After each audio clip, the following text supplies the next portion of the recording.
자, 375페이지에 3번 문제로 가는데, 자, 원가법에 대한 개념입니다.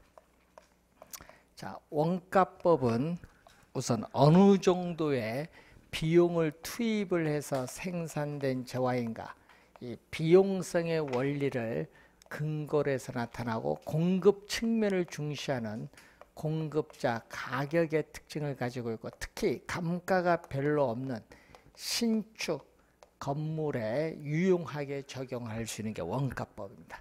자, 원가법은 대상 물건의 재조달 원가, 대상 물건의 재조달 원가에 감가 수정을 하여 대상 물건의 가액을 산정하는 감정평가 방법을 원가법입니다. 그래서 재조달 원가에 감가 누계액을 빼준 것을 우리는 감가 수정이라고 하는데, 이 감가 수정을 가하여 이 대상 물건의 적정한 가액이 바로 적산 가액이죠. 이걸 구하는 것을 목적으로 하죠. 항상 이 개념은 정확하게 암기를 하고 다녀야 되겠죠. 자, 그럼 원가법을 구성하는 2대 요소. 자, 원가법을 구성하는 2대 요소는 재조달 원가와 뭐죠? 감가 수정이 원가법을 구성하는 2대 요소가 돼요. 자, 그러면 재조달 원가 문제 3번 문제 보십시오. 가장 타당한 건데, 재조달 원가는 신축 시점 현재 건축물을 신축하는 데 소요되는 비용 개념입니다. 신축 시점이 아닙니다. 신축 시점이 아니라 기준 시점이에요. 기준 시점. 재조달 원가의 개념을 보면은 기준 시점입니다. 대상 물건의 감정평가액을 결정하는 기준이 되는 날짜. 1번 틀린 지문. 2번 대치 원가는 대상 건축물과 물리적으로 동일한 밑줄, 물리적으로 동일한 건축물을 신축하는 데 소요되는 비용인데, 물리적으로 동일한 것은 바로 뭐죠? 요거 재생산 원가, 요 얘기입니다. 대치 원가가 아니라 뭐에 대한 설명? 재생산 원가. 동일한 원자재, 동일한 건축 설계 구조를 가지고 동일한 노동자 이치를 가지고 물리적으로 똑같은 건물을 신규로 다시 조달하는 데 드는 비용이에요. 재생산 원가를 복제 원가고요. 감가가 별로 없는 특히 신축 건물에 적용하는 것이 합리적이죠. 그래서 여기는 아까 얘기했지만 물리적으로 동일한 부동산을 신규로 다시 조달하는 데 드는 비용이다 보니까 물리적 측면에서의 원가. 2번은 틀렸죠. 여기는 대체 원가 또는 대체 비용이죠. 대체 원가 또는 대치 원가는 낡고 노후화된 오래된 건물에 적용하는 것이 합리적이죠. 2번은 틀렸고 3번 기준 시점 현재 건축물을 신축하는 데 소요되는 비용 개념으로서 경제적 효용의 유사성을 중시하는 것은 요 대체 효과, 효용은. 그래서 오래된 건물이니까 건축 기술이 발달, 건축 재료의 변화 등으로 인해서 재생산 원가로 구하기 어려워요. 이때는 이 대상 건물과 동등한 효용을 가진 부동산을 신규로 다시 조달하는 데 드는 비용, 경제적 효용의 유사성을 중시하죠. 그래서 효용 측면의 원가가 바로 뭐다? 대체 원가입니다. 3번도 틀렸고 4번 건축물이 신축 시 기능적 결함이 있을 경우에는 어리가 커요. 여러분, 기능적 결함이 있으면요, 재생산 원가가 대체 원가보다 커요. 왜냐? 대체 원가는 오래된 건물을 최신 건물로 조달하는 과정에서 기능적으로 뒤떨어진 부분을 다 반영했어요. 기능적 감가에 따르는 부동산 가치의 손실을 이미 다 내포 반영하고 있어요. 그렇기 때문에 우리는 재조달 원가를 대체 원가로 구할 때는 기능적 감가를 해서는 안 된다. 이미 기능적 감가를 반영하고 있는데 기능적 감가를 하면 이중 감가, 2번 감가가 되거든요. 기능적 감가를 해서는 안 된다. 시험에 물리적으로 또 많이 출제합니다. 주의하시고, 그래서 4번 정답이 되겠죠. 5번 재조달 원가를 대치 원가로 산정할 경우에 감가 수행 시 별도로 뭐를 해서는 안 된다. 물리적 감가가 아니라 기능적 감가를 해서는 안 된다는 거죠. 4번 원가법에서 사용하는 재조달 원가에 관한 설명 중 옳은 것은 재조달 원가의 신축 시점이 아닙니다. 기준 시점. 그래서 1번 틀렸고, 2번 자가 건설인 경우 재조달 원가는 도급 건설한 경우에 준하여 처리한다. 자, 그래서 재조달 원가 산정 구하는 기준을 보면은 이 건물, 자, 건물에 있어서의 재조달 원가인데, 자, 이때 건물은 우리나라에서는 도급 가격주의를 채택하고 있다. 자, 우리나라에서 뭐를 채택? 도급 가격주의를 채택하고 있다. 자, 도급 가격주의를 채택합니다. 그러니까 자가 건설, 여러분 자가 건설이든 도급 건설이든 도급 가격주의를 채택해요. 그래서 자기가 직접 건설했다 하더라도 도급에 준하여 처리하죠. 그래서 여기에는 뭐죠?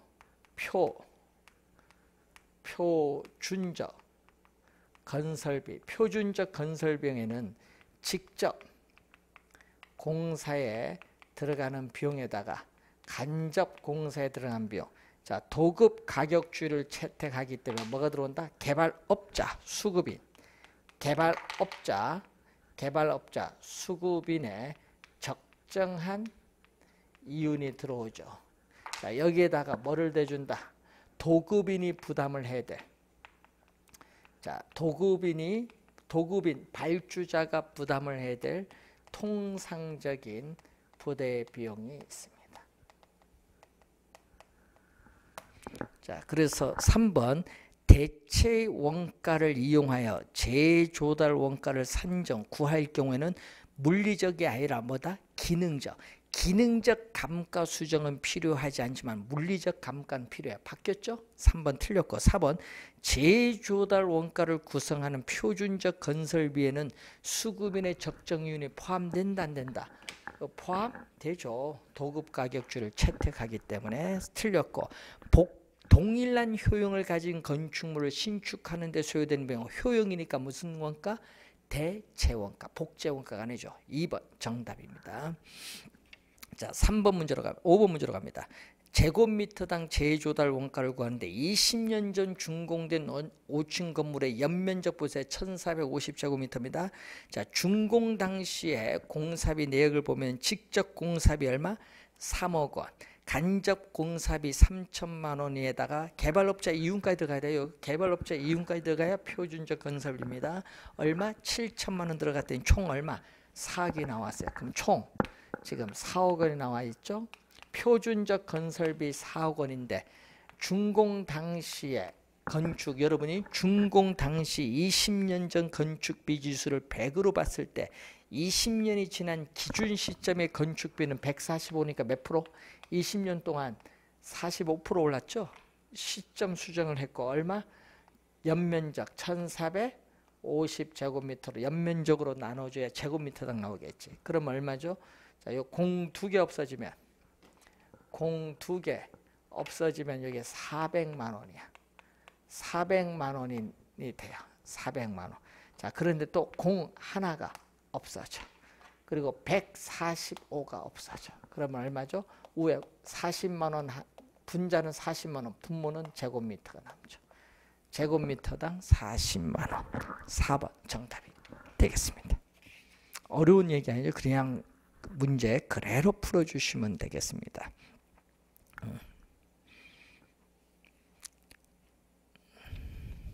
자, 여러분 380페이지에 9번 문제로 갑니다.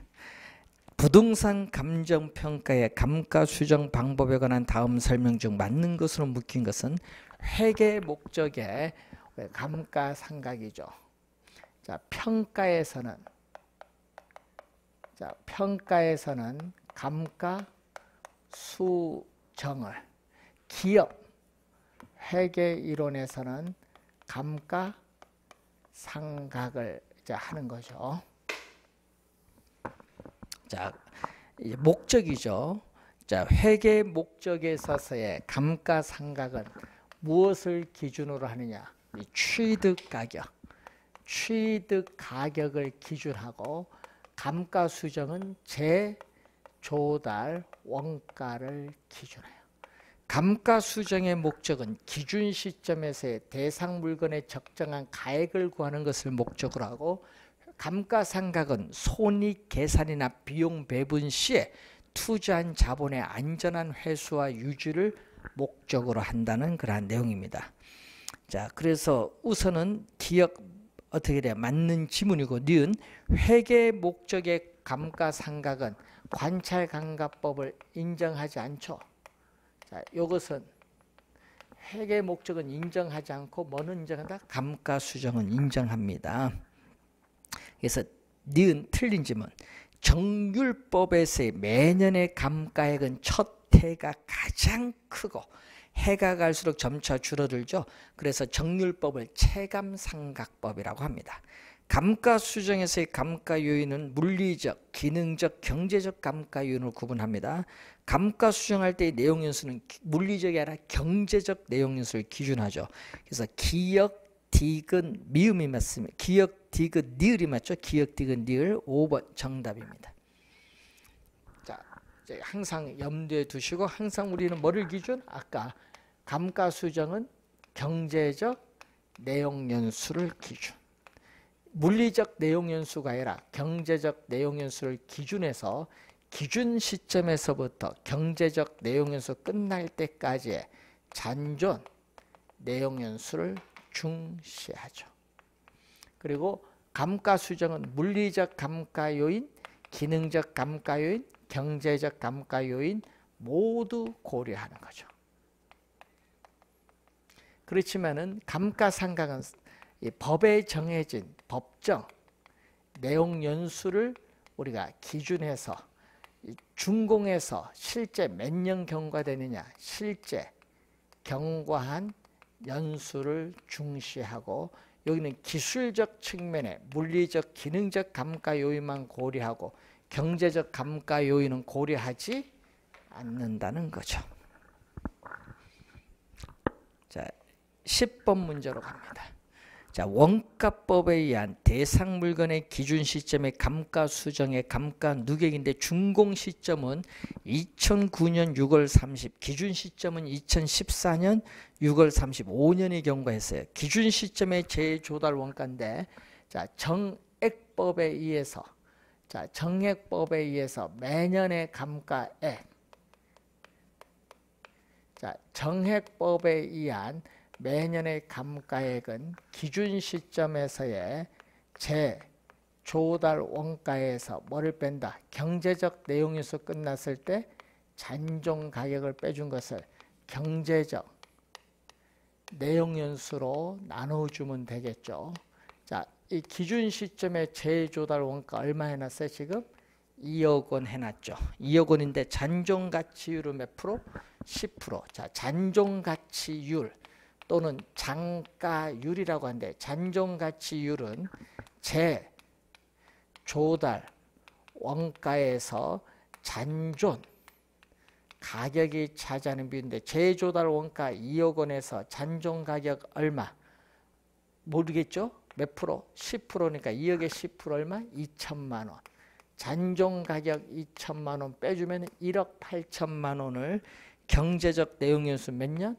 50년. 그러면 공 하나 없으면 1,800만 원 5로 나눠주면 360만 원이 되죠. 자, 매년 감가액은 360만 원이야. 그러면 감가 수정액 또는 감가 누계액은 매년의 감가 얼마? 360만 원. 매년의 감가액에 뭐를 곱해준다? 경과 연수. 몇 년 경과? 지금 5년 경과했죠. 곱해주면은 5년 곱해주면은 1,800만 원. 그럼 1,800만 원이 정답. 2번이 정답인데, 만약 적상가액을 구한다 하면 어떻게 돼요? 적산가액을 구하면은 재조달 원가 얼마? 2억에서 감가 수정액 1,800만 원 빼주면 얼마? 1억 8,200만 원이 되겠죠. 적산가액 구면 1억 8,200만 원이 됩니다. 2번 정답이 되겠습니다. 자, 감가 수정 방법. 원래 출제가 예상되는 부분인데 감가 수정 방법은 우리 크게 대상 물건으로부터 직접 구하는 방법을 직접법. 직접 못 구하면은 사례를 수집해서 구하면은 간접법. 간접법에는 시장 추출법, 시장 추출법, 임대료 손실 환원법이 있습니다. 이때 직접법에는 내용 연수를 기준으로 하는 방법이 있습니다. 여기에는 정액법, 정율법, 건물, 구축물 평가에 적용하는 정액법, 기구 등의 동산에 적용하는 정률법, 광산 등에 적용하는 상환기금법이 있고, 자, 감정평가사가 평가 대상 물건을 직접 관찰해서 감가 요인과 감가액을 구하는 관찰 감가법이 있고, 또 뭐가 있어요? 분해법이 있죠. 분해법. 자, 여기서 원래 출제 가능성이 좀 높은데 12번 문제 봅니다. 감가 요인에 대한 설명 중 틀린 것. 기능적 감가와 가장 관련 있는 원칙은 균형의 원칙. 3번에 경제적 감가 요인은 적합의 원칙과 관련이 있고, 자, 그러면은 이 감가 분해법에 있어서 감가 요인을 크게 이렇게 나누죠. 내부적 감가, 이 기술적 측면에 있어서의 내부적 감가로 우선 나누고, 또 외부적 감가로 나누죠. 이 내부적 대상 물건 자체 내부에서 발생하는 감가는 물리적 감가와 기능적 감가로 나눕니다. 이 물리적 상태의 변화로 인한 부동산 가치의 손실인데, 여기에는 수선 비용과 수선 후의 가치 상승분을 비교하는데, 수선 후의 가치 상승분이 그러면 비용을 투입해서 수선을 하죠. 이런 경우를 치유 가능한 감가로 해. 근데 수선 후의 가치 상승분보다 수선 비용이 많이 들면은 비용을 투입해서 수선을 하지 않습니다. 이런 경우는 치유가 불가능한 감가다. 자, 대상 물건 자체의 물리적 상태의 변화는 별도로 기능적으로 효용이 감소함에 따르는 부동산 가치 손실인데, 여기서 계량 비용과 계량 이후의 부동산 가치 상승분을 비교하면은 계량 이후에 부동산 가치 상승이 크면 비용을 투입해서 계량하는 치유 가능한 감가. 계량 비용이 많이 들면 비용을 투입해서 계량을 하지 않죠. 치유 불가능한 감가로 나누죠. 자, 외부적 감가, 대상 물건 자체의 내부적 요인과 관계없이 외부적 요인에서 발생하는 감가를 우리는 경제적 감가인데, 이 경제적 감가는 외부적 요인에서 발생하기 때문에 치유 자체가 불가능한 감가예요. 그래서 이 각각 이제 분해를 했죠. 그래서 각각에서 감가액을 이렇게 다 구해서 이걸 더해서 감가 누계를 구하는 방법이 분해법이에요. 그래서 4번이 정답인데, 경제적 감가는 모두 치유 가능이 아니라 치유 불가능한 요인. 4번 정답이고, 물리 기능적 감가 요인은 모두 건물의 감가 요인이나 경제적 감가 요인은 토지 건물 모두 해당이 됩니다. 그래서 토지의 경제적 감가가 있죠. 폐광촌 예를 들면은 잘 확인해 보시면 되겠고, 자, 14번 문제로 갑니다. 이런 문제 출제하시고는 옳은 것, 정액법은 건물 등 이 부동산의 총감가, 이게 바로 뭐죠? 이게 총감가액이야. 이 이 감가액을 뭘로? 경제적 내용연수, 물리적 내용연수가 아니라 경제적 내용연수로 나누어 매년의 감가액으로 쌓는 방법이고, 매년의 감가액은 뭐다? 똑같다. 매년의 감가액은 뭐다? 일정하다. 정액법에서의 매년의 감가액은 일정합니다. 체감하니까 틀린 질문. 2번 정률법은 기계 등 대상 물건의 매년 말 잔존 남아있는 가격에 동일한 감가를 곱해 매년의 감가액을 구하는데, 매년의 감가액은 뭐다? 정률법에서 매년의 감가액은 뭐한다? 체감. 상각처태의 감가액은 가장 많고 기간이 경과할수록 감가액은 점점 줄어들죠. 그래서 매년의 감가액은 체감합니다. 틀린 지문이죠. 자, 3번 상환기금법은 광상 등 내용연수가 만료하는 때의 감가 누계 상당액과 그의 어떻게 돼? 복리의 계산. 여러분 매년 회수되는 감가액을 국공채에 투자하면서 우리는 복리 계산 이자가 발생하죠. 이 포함하는 방법으로 당해 내용연수로 상환하는 방법인데, 내용연수법 중 감가 누계액이 가장 크다. 자, 이런 의미겠죠. 자, 최종 내용연수. 내용연수 끝날 때, 경제적 내용연수 끝날 때 우리는 감가 누계액을 보면 처음에는 아직 감가가 안 됐는데 이렇게 가겠죠. 일정한 금액이 상각되는 정액법을 다 더해주면은 누계액은 이렇게 직선의 형태로 가고, 상환기금법은 이렇게 돼요. 요 차이만큼 뭐가 있다? 이 차이만큼 이자가 차이가 있어요. 그리고 이런 형태로 가면은 요거는 정률법입니다. 그러면 초기에 어디가 가장 많죠? 초기에 정률법이 가장 많고 상환기금법은 가장 낮죠. 감가 누계액이 가장 작다 해야 맞겠죠. 관찰감가법은 대상 부동산을 세밀하게 관찰하여 각종 감가 요인과 감가액을 직접 관찰하여 구하는 방법인데, 물리적 감가 요인이 아니라 기능적 경제적 감가 요인 상정에 적합합니다. 그래서 4번 틀렸고, 5번 분해법은 대상 부동산에 대한 세분된 감가액을 각각 별도로 측정하고 이것을 전부, 이걸 전부 뭔다? 합산해서 감가액을 구하는 방법입니다. 5번 분해법 개념 맞는 지문입니다. 385페이지에 원가법과 관련성이 가장 적은 내용연수. 자, 계량, 부동산의 유지, 계량 상태에 따라 내용연수를 조정할 필요성이 있죠. 잔존 내용연수, 유효 경과연수를 고려해서 내용연수를 조정할 필요성이 나타나고, 대치 원가로 구할 때는 기능적 감가를 해서는 안 되죠.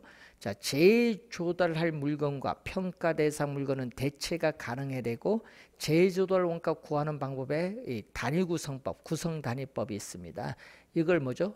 5번을 부분별 단가 적용법이라고 하죠. 2번 정답인데, 비율수정법, 금액수정법, 영속수정법은 거래 사례 비교법에서 거래 사례를 보정하는 방법입니다. 따라서 2번이 정답이 되겠습니다. 그래서 확인을 해 보시기 바라고. 자, 그리고 또 우리가 이 적산법이 있거든요. 원가 방식의 적산법에서 우리는 적산, 임대료를 구하는데, 대상 물건의 기초 가액에 뭐를 곱하죠? 기초 가액에 작년 시험에 여기 출제했었죠. 네모 기대 이율을 곱하여 산정한 기대 수익에 대상 물건을 계속하여 임대하는 데 필요한 경비를 더해서 대상 물건의 임대료를 산정하는 감정평가 방법을 적산법이다. 자, 요 수식 꼭 잘 기억을 해 두시면 되겠습니다. 요즘에는 개념을 많이 묻고 있죠. 자, 이렇게 해서 원가 방식에 대한 내용을 마치고요. 우리가 다음 주에 나머지 문제에 대해서 우리가 정리를 하도록 하겠습니다. 자, 오늘 수고하셨습니다.